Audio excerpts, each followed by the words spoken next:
Welcome to our deep dive. We've got some really interesting stuff to unpack today. You guys send in some fascinating material about AI and academic honesty. Yeah. Seems like everyone's thinking about how AI is kind of reshaping the rules of the game, especially in education. Totally. It's not Yeah. just about, old school plagiarism anymore. Right. It's way more complex than that. We're talking about redefining what's considered fair play when AI can basically write your essay for you. Exactly. We even got a couple of articles about universities trying to scramble, like update their policies to keep up with all this. And these LAPU documents, they make a really clear distinction between using AI as a tool for learning versus straight up using it as a ghostwriter, basically. Yeah, like leveraging AI to help you research or brainstorm or even refine your arguments, that can be really powerful. Like, imagine AI helping you learn better and faster. Totally. But the line gets crossed when you try to pass off that AI-generated stuff as your own. Oh, absolutely. That's a big no-no. And it's not just an academic thing either. This has real-world consequences. I mean, would you feel comfortable applying for a job with a cover letter written by AI? Ooh, that's such a good point. Yeah. I mean, how could you show your own unique skills and passion if a machine is doing the talking for you? Right. And those LAPU materials had some thought-provoking questions about global inconsistencies in AI policies. Yeah. Like, what happens when a student transfers from a university with a strict AI policy to one with, like, more relaxed guidelines? Hmm, that's a tough one. Yeah. So their old work could suddenly be flagged as plagiarism, even if it was okay at their previous school. Exactly. And it makes you wonder, how do we create a fair system when the rules are constantly changing? It really is like the Wild West out there. Everyone's trying to figure out this whole AI thing as we go. Yeah, for sure. Speaking of figuring things out, that ethics of sourcing video you sent, Yeah. it really made me think. They argued that citing sources isn't just about avoiding plagiarism. It's about something deeper. Yes. Almost a spiritual thing, right? Like giving credit where credit is due. That's what they were getting at. It's about honesty, acknowledging others, respecting knowledge, all of that. Okay, so then does using AI without giving it credit, Hmm. does that violate this principle? Like, are we obligated to credit a machine? Right. It's a really interesting question. Are we diminishing the value of human creativity and effort if we don't acknowledge the role of AI in a piece of work? I see what you mean. That's a really tricky one. And this leads us to another interesting area, and this is one that even I was confused about at first. Self-plagiarism. Oh, yeah. The LAPU policy on that was really specific. I know, right? How can you plagiarize yourself? If it's your own work, shouldn't you be able to use it how you want? Yeah, a lot of people think that. But academically, if you reuse a big chunk of your old work without saying so, it misrepresents the originality of the new assignment. Okay, so let's say I wrote an awesome paper on the French Revolution for my history class. Right. Then later on, I use a big chunk of that same paper for an assignment about Napoleon. But I don't mention I'm reusing it. Exactly. You're basically implying that the new assignment is completely original when it's not.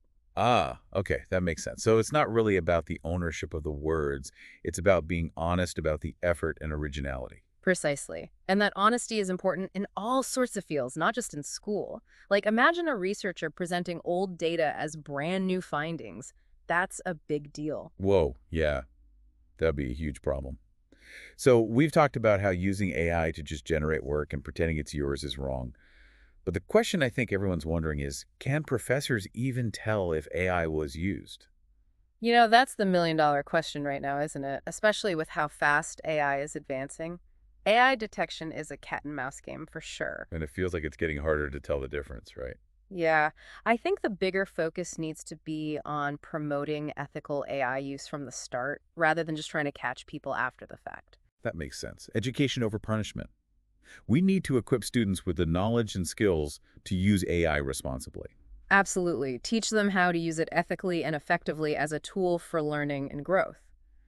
And that brings up another huge question that your sources brought up. How do we define plagiarism in the age of AI? Right, because simply copying and pasting is one thing, but using AI to generate something new is a whole other ballgame. Where do we draw the line? It really is. And this is a question that everyone is grappling with right now. How do we adapt our understanding of plagiarism to these new tools and technologies? It's like we're rewriting the rules as we go. And that can be overwhelming for students and educators. Yeah, it's a lot to take in, for sure. But it's not just about avoiding getting in trouble, right? There are other implications to consider.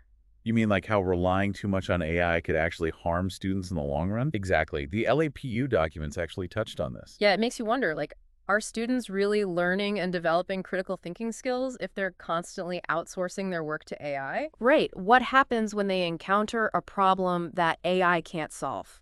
That's a good point. It's Mm. like they might be getting good grades now, but are they truly prepared for the real world, for situations where they'll need to think for themselves? Exactly. And that's what we should be focusing on, helping students develop those essential skills. It's about empowering them, not just giving them a shortcut. It's like, are we doing them a disservice by not challenging them to think critically and solve problems on their own, even if it's harder? It's definitely something to think about. And this whole conversation isn't just limited to education either. It's about how we approach AI in all aspects of life. Totally. It's about shaping a future where AI empowers us, not one where we become overly reliant on it. Yeah. It's about finding that balance. Well said.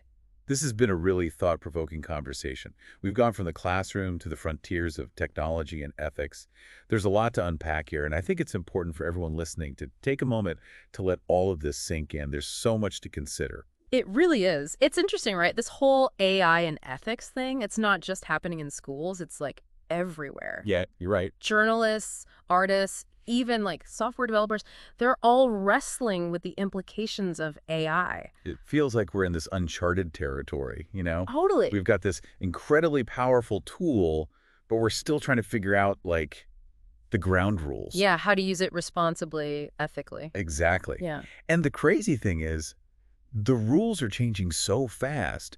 What might have been okay a year ago might be total unacceptable today. Oh, for sure. Think about those AI detection tools we were talking about. Right. Like, is that the answer? More rules, stricter punishments? Well, we probably need a combination of things, right? Clear Correct. guidelines and policies for sure, but also like a deeper understanding of the ethical issues at play. It's true. We can't just rely on rules and punishments. That's not going to create a culture of ethical AI use. You got it. It's about more than just like not getting caught. Right.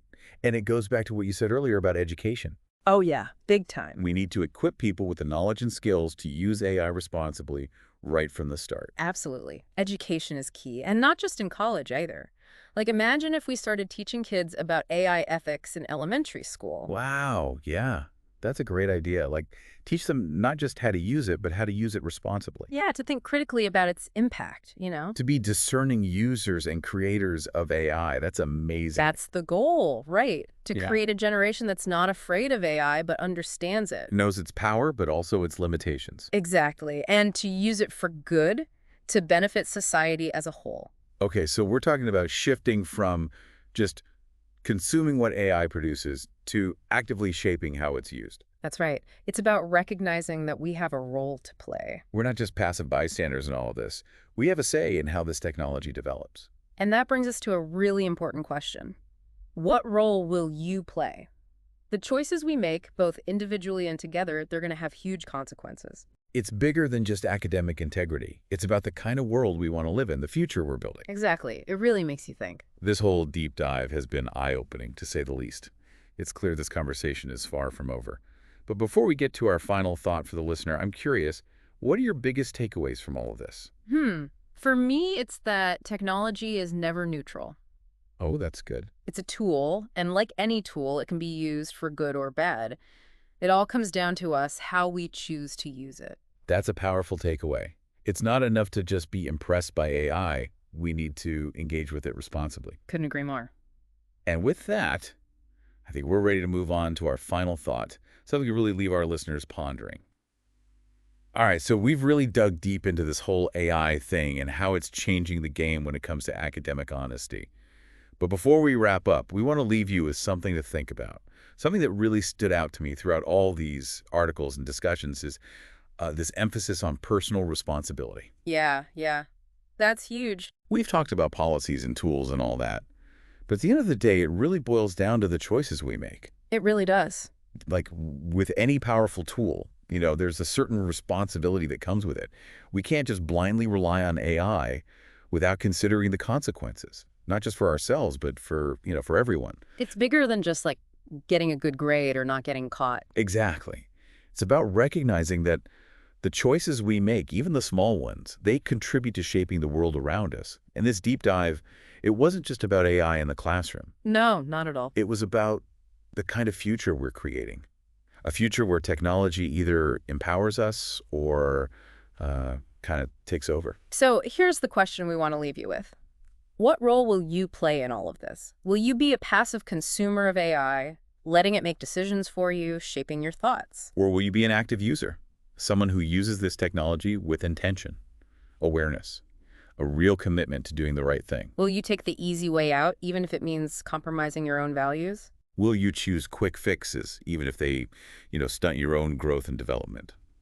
Or will you embrace the challenge of learning and thinking critically? Will you strive to create something truly original, even in a world where AI can seemingly do it all for you?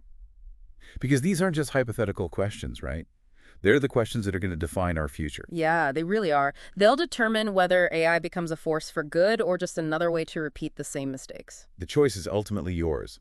What kind of world do you want to create? What kind of person do you want to be? Think about it. That's it for our deep dive today. Thanks for joining us.